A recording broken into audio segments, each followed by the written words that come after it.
So, Kevin, you talked about the power of words. I hear that you have a great story of how you came to understand the true power of words. Can you share that story with us?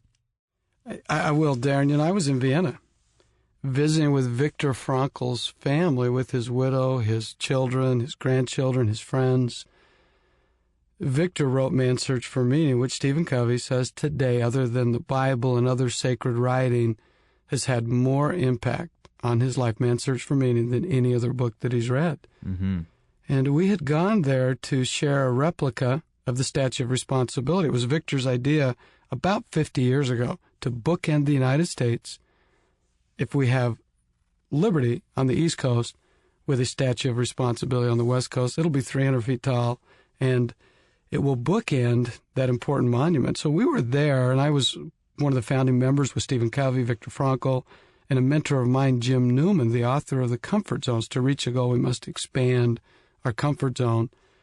Went there to show that rendering of the statue, and met with Ellie. Victor had passed away then. I was spending time. I walked where the Nazis came in the dark silence of the night and took Victor and his family out of that little hamlet, and he lost everything.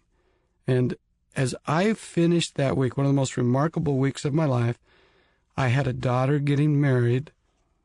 This was 6 years ago in November. I had a daughter getting married in April, and she's a fashion designer. And I walked into, in the center of Vienna, a little fabric shop called the India Store, and I met a gentleman there named Praveen Chakori, a world-renowned artist. He saw the pin, which represents the Statue of Responsibility. It's two hands clasped at the wrist, signifying that they rise highest who lift as they go.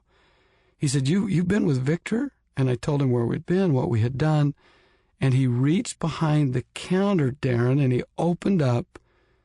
It was 3.5 feet tall, maybe when it opened, maybe 2.5 feet wide, a book of greats. And he opened this book up, and there was Gandhi's daughter's signature. You must be the change you wish to see in the world. Mother Teresa had come through that shop. Do little things with great love, just do it. And there was Victor's signature. And he said, Kevin, I'd like you to sign my book of greats. I don't know how you'd feel. And I had a wonderful mother. I was raised by a single parent, as you were. And my mother always said, Kevin, you can do anything.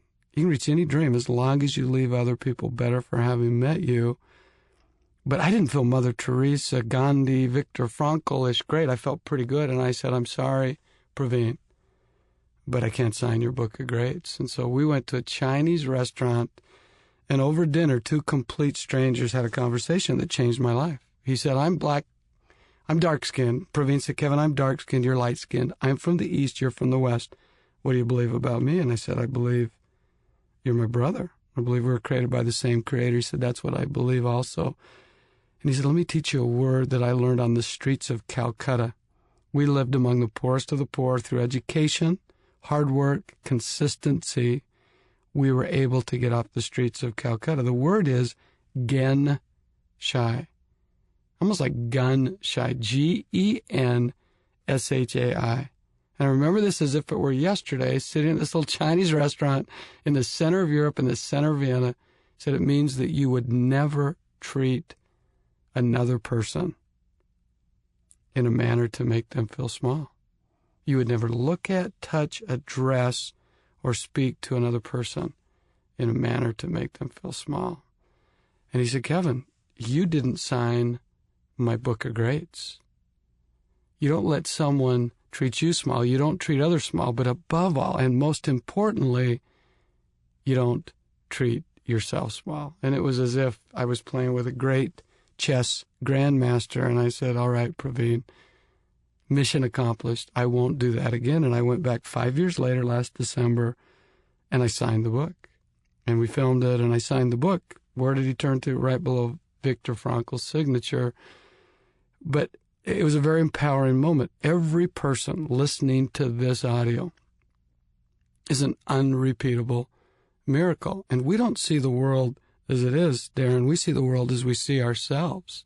The way we treat ourselves reflects in the way we treat others. If Genshai were practiced by every professional salesperson in the world, it would change the profession of sales.